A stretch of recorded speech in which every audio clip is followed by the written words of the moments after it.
Hola Clonimates, aku rasa video ini cocok nih bagi kalian. Para antusias yang beranggapan bahwa mobil mesin konvensional itu tak akan tergantikan oleh mobil-mobil listrik zaman sekarang. Seiring perkembangan zaman, mobil-mobil kayak Tesla, Wuling EV, sampai merek lain yang bersaing untuk menguasai pasar otomotif dunia udah sering kita lihat berkeliaran di jalan. Orang mulai memilih kendaraan listrik karena efisiensi energinya. Lalu mereka juga mempertimbangkan minimnya polusi yang dihasilkan oleh kendaraan tersebut. Tapi yang paling penting adalah biaya perawatannya, Mets. Yap, biaya perawatan mobil listrik itu seringkali lebih hemat dibandingkan mobil bensin atau mobil diesel pada umumnya. Di sisi lain, kendaraan mesin konvensional seakan tidak mau mati.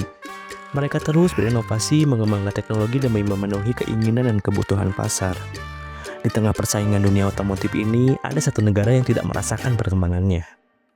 Setelah kemarin kita membahas mengenai Venezuela dan perpolitikannya, aku mau ngajak kalian kembali lagi ke Amerika Latin, tepatnya ke negara Kuba.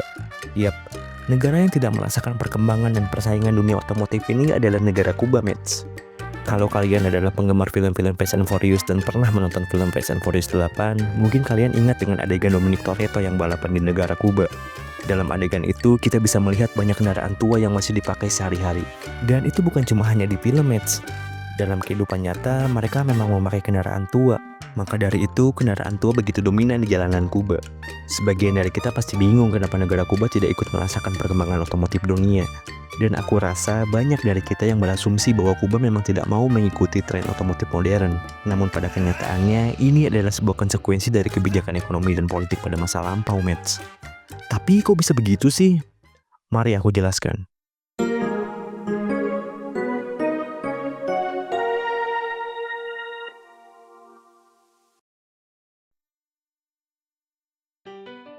Pada paruh pertama abad ke-20, Kuba merupakan salah satu negara paling terintegrasi dengan ekonomi Amerika Serikat di kawasan Karibia.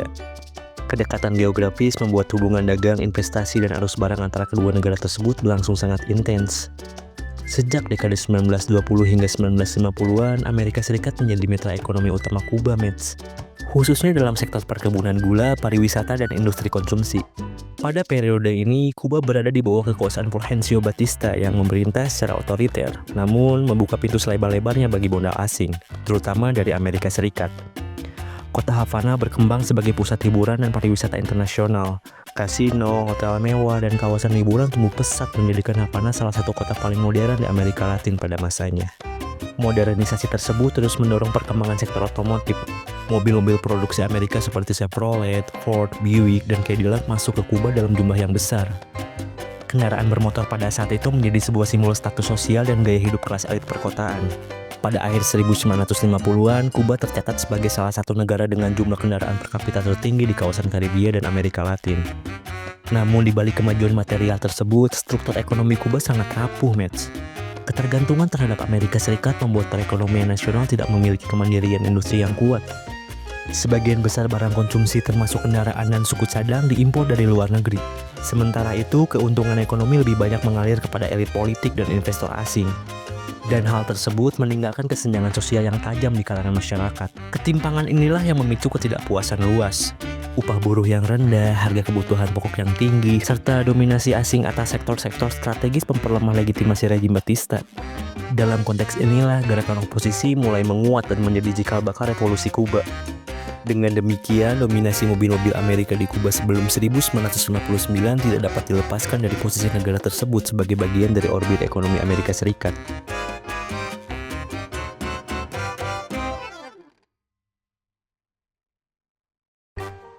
Memasuki akhir dekade 1950-an, ketegangan sosial dan politik di Kuba mencapai titik puncaknya, Mets. Rejim Fulgencio Batista semakin kehilangan legitimasi akibat korupsi, represi politik, serta ketimpangan ekonomi yang tajam pada saat itu. Di tengah kondisi tersebut, gerakan oposisi bersenjata yang dipimpin oleh Fidel Castro, Ernesto Che Guevara, dan kelompok 26 of July Movement lain berhasil memperoleh dukungan luas dari masyarakat.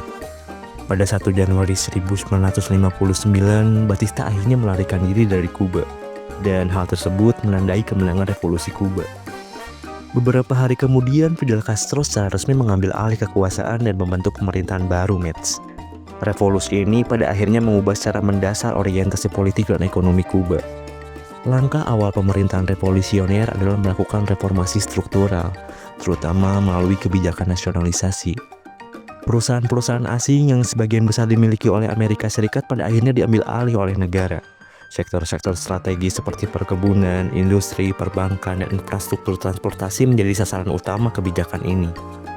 Kebijakan tersebut tentunya memicu ketegangan yang serius dengan Amerika Serikat.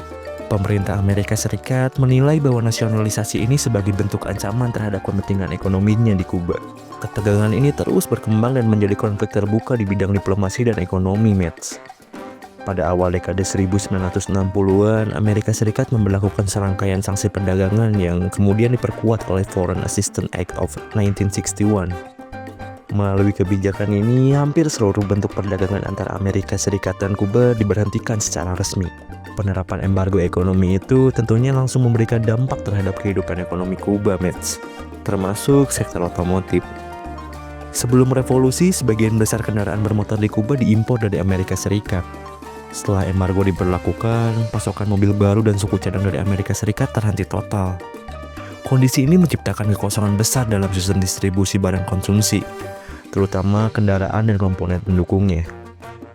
Selain embargo eksternal, pemerintah Kuba juga menerapkan kebijakan internal yang membatasi peredaran kendaraan bermotor pada saat itu. Penjualan mobil yang masuk setelah revolusi dibatasi secara ketat dan kepemilikan kendaraan menjadi sangat terkontrol oleh negara. Akibatnya, masyarakat tidak memiliki alternatif lain selain mempertahankan mobil-mobil yang sudah ada, khususnya kendaraan produksi sebelum tahun 1959.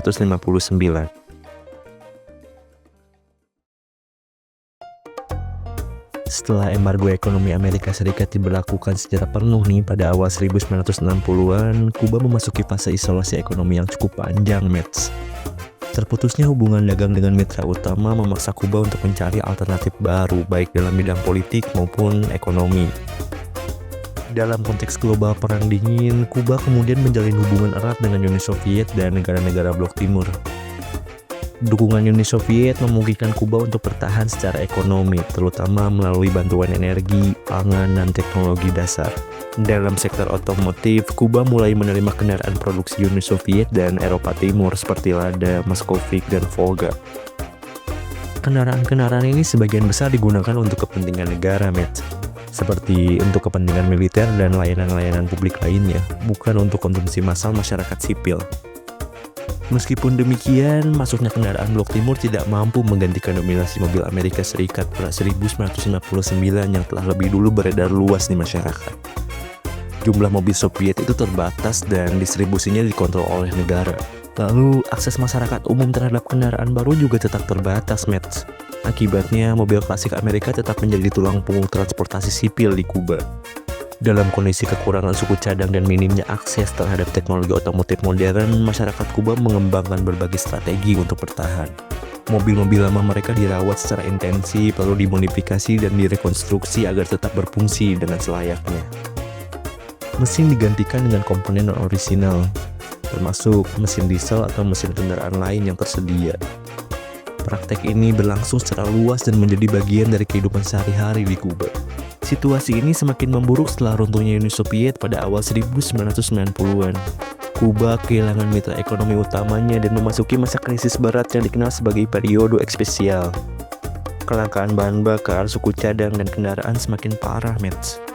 Namun, alih-alih menghilang, mobil-mobil klasik itu justru dipertahankan, Mets, karena tidak adanya lagi alternatif lain.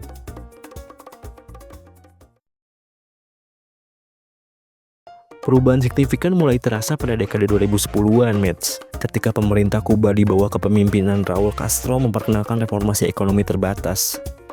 Pada tahun 2011, Kuba mengumumkan kebijakan yang memperlonggar aturan kepemilikan properti dan kendaraan, termasuk membuka kemungkinan impor mobil bagi warga negara Kuba.